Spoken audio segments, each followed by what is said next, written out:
კიდევ ერთხელ მოგესალმებით ფორმულა 5-ზე ბრუნდება ახალი ამბებით მე სოფო ვარდიაშვილი ვარ. Რას შეეწირა ოცნების კულტურის მინისტრის თანამდებობა თინათინ რუხაძემ თანამდებობა ჯანმრთელობის მიზეზით დატოვა, თუმცა შესაძლოა მისი წასვლა კორუფციის ფაქტს უკავშირდებოდეს. ამის შესახებ ფორმულასთვის წყაროსგან გახდა ცნობილი, როგორც ირკვევა რუხაძემ სამთავრობო რუსთავიორს სამინისტროს ბიუჯეტიდან 12 მილიონი ლარი გადაუხადა.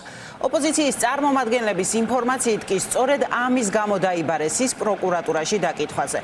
ეჭვებს აჩენს პატრიარქ ილია მეორის დაკრძალვის ცერემონიაც, რომლის ორგანიზებაშიც რუხაძესთან ერთად რუსთავიორის სამხატვრო ხელმძღვანელი ბაკურ ბაკურაძეც იყო ჩართული.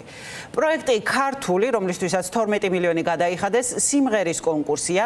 მისი გადაღებების მიზეზით ჩამოხსნეს ტელევიზიის წარმომადგენლებმა ვასო აბაშიძის თეატრიდან სინდისის პატიმრის ანდრო ჭიჭინაძის ბანერი, რასაც მსახიობების პროტესტი მოჰყვა. ჩვენი ჟურნალისტი მარიამ ლეკიაშვილი დაუკავშირდა რუსთავიორის წარმომადგენლებსაც და ოცნების სამინისტროსაც. მარიამ, როგორია საქმის დეტალები? დიახ, ფორმულასთვის ცნობილი ხდება, რომ კულტურის უკვე ყოფილმა მინისტრმა თინათინ რუხაძემ სამთავრობო რუსთავიორს ერთ-ერთი პროექტის შექმნისთვის გამოუყო სამინისტროს ბიუჯეტიდან 12 მილიონი ლარის ოდენობის თანხა. საუბარი არის პროექტ ქართულზე, რომელიც ტელეკომპანია რუსთავიორზე სულ რამდენიმე თვის განმავლობაში მიმდინარეობდა და ჯამში ამ პროექტს აქვს 12 ეპიზოდი. გამოდის, რომ კულტურის სამინისტრომ თითო ეპიზოდის გადასაღებად სამთავრობო რუსთავიორს 1 მილიონი ლარი გამოუყო. მაყურებელს შევახსენებ ასევე იმასაც, რომ ეს არის სწორედ ის პროექტი, რომელიც ჩატარდა ვასო აბაშიძის სახელობის ახალ თეატრში და ამ პროექტისთვის ჩამოხსნეს ამ თეატრიდან პოლიტპატიმარი მსახიობი ანდრო ჭიჭინაძის ბანერი, რასაც მოჰყვა პროტესტი კულტურის წარმომადგენლების მხრიდან. თინათინ რუხაძემ მინისტრობიდან გადადგომის შესახებ საზოგადოებას Facebook პოსტის საშუალებით ამცნო, თუმცა ოპოზიციის ინფორმაციით ის ამ დროს პროკურატურაში იმყოფებოდა. დაკითხვაზე, რაც აჩენს საფუძვლიან ეჭვს, რომ მისი პროკურატურაში დაბადება შესაძლოა უკავშირდებოდეს სწორედ აი ამ საეჭვო თანხის ფლანგვას. ფორმულას ინფორმაციით, რასაც ადასტურებენ ასევე ოპოზიციის წარმომადგენლებით, სამთავრობო რუსთავიორის შენობაში გუშინ შესულები იყვნენ პროკურატურის წარმომადგენლები და გამოითხოვეს შესაბამისი დოკუმენტაცია, სადაც აღბეჭდილი იქნებოდა თუ რა სახის შეთანხმება შედგა რუსთავიორსა და კულტურის სამინისტროს შორის. ამასთან დაკავშირებით ინფორმაციას გვიდასტურებენ, როგორც უკვე გითხარით, ოპოზიციის წარმომადგენლებიც. კორუფციის მკვლევრებმა კულტურის სამინისტროსგან გამოითხოვეს შესაბამისი დოკუმენტაცია, სადაც აღბეჭდილი იქნება თუ რა მონაკვეთში და რა სახის თანხები გაიცა კულტურის სამინისტროს ბიუჯეტიდან სამთავრობო არხებისთვის სხვადასხვა პროექტების დასაფინანსებლად, თუმცა მათ კულტურის სამინისტროსგან ჯერჯერობით პასუხი არ მიუღიათ. თქვენ მეუბნებით ახლა 12 მილიონია ჯამური დაფინანსება, ეს აბსოლუტურად არანორმალური ციფრია.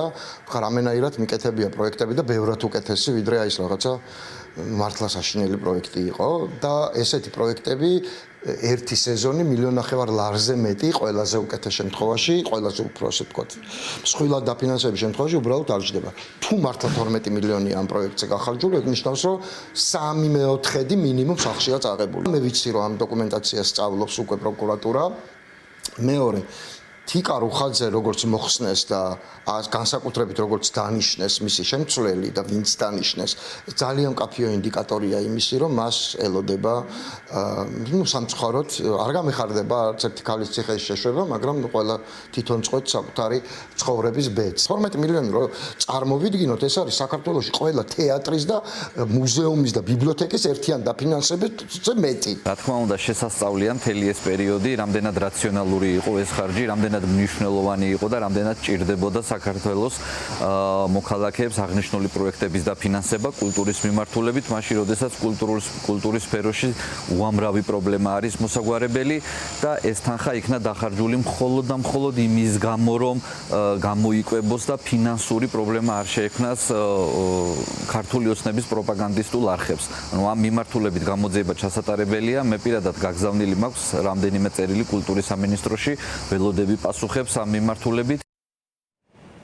ჩვენ შევეცადეთ ინფორმაცია მიგვეღო კულტურის სამინისტროსგან, ასევე გენერალური პროკურატურისგან, თუმცა არც ერთმა წარმომადგენელმა ჩვენს ზარებს არ უპასუხა. სამაგიეროდ ფორმულასთან კავშირზე გამოვიდნენ რუსთავიორის წარმომადგენლები, ის ადამიანები, რომლებიც უშუალოდ იყვნენ ჩართულები ამ პროექტის შექმნისას, თუმცა მათ თქვეს, რომ ამ თანხებთან დაკავშირებით მათ არანაირი ინფორმაცია არ აქვთ, ასევე არ იციან იყო თუ არა შესული გუშინ ტელევიზიის შენობაში.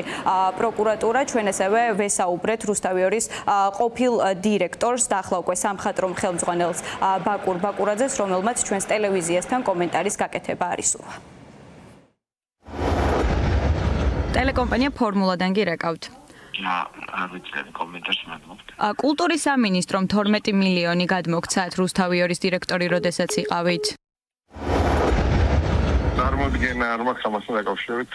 პროდაქშენ კომპანიაში ვარ თიმში და იქ როგორც პროდიუსერი მუშაობ პროექტებზე ზოგადად შესაბამისად მე არანაირი მაგის კომენტარი შემოგვეძავთ არ ვიცი. ანუ არ გაქვთ ინფორმაცია კულტურის სამინისტრო ხო იყო ამ პროექტის მხარდამჭერი და რამდენი აქვს თანხა გადმორიცხული?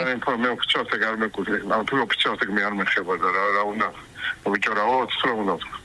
და ბატონო გიორგი, თუ გაქვთ ინფორმაცია, გუშინ რუსთავიორში პროკურატურა იყო მოსული აი ამ დოკუმენტების დასაღებად. არ მაქვს ინფორმაცია რა. არც გაგიგიათ არავისგან? ფინანსური საქმეები მე არ მეხება და არც გამიგია თუ მოვიდა და რაზე უნდა გადაცავდეს არ ვიცი. და ვერაფერს ვერ გეტყვი. მაყურებელს შევახსენებ, რომ თინათინ რუხაძე სწორედ ბაკურ ბაკურაძესთან ერთად იყო ჩართული საქართველოს კათოლიკოს პატრიარქის ილია მეორის გაცვენების ცერემონიის ორგანიზებაში და ამ ცერემონიაში საბოლოოდ 6 მილიონი ლარი დაიხარჯა. სწორედ ამის შემდეგ გაჩნდა ეჭვები კორუფციის მკვლევრებში, რომ შესაძლოა თინათინ რუხაძეც სხვა მაღალჩინოსნების მსგავსად ჩართული იყოს სხვადასხვა კორუფციულ გარიგებებში. ახლა მთავარი შეკითხვა არის ის, თუ როგორ გაგრძელდება საქმე ამასთან დაკავშირებით, გაგრძელდება თუ არა მოკვლევა და საბოლოო ჯამში აღიზრება თუ არა საქმე ყოფილი მინისტრის წინააღმდეგ. მარიამ ლეკიაშვილი გვერდებოდა პირდაპირ ეთერში. მადლობა მარიამ. ბანერის ჭერისთვის დაპატიმრებული კიდევ ერთი მოქალაქე თორნიკე ტიკარაძეს 5 დღიანი პატიმრობა შეუფარდეს. გადაწყვეტილება მოსამართლე თორნიკე კაპანაძემ მიიღო. ტიკარაძე ერთ-ერთია საკრებულოსთან დაკავებულებს შორის. ის იყო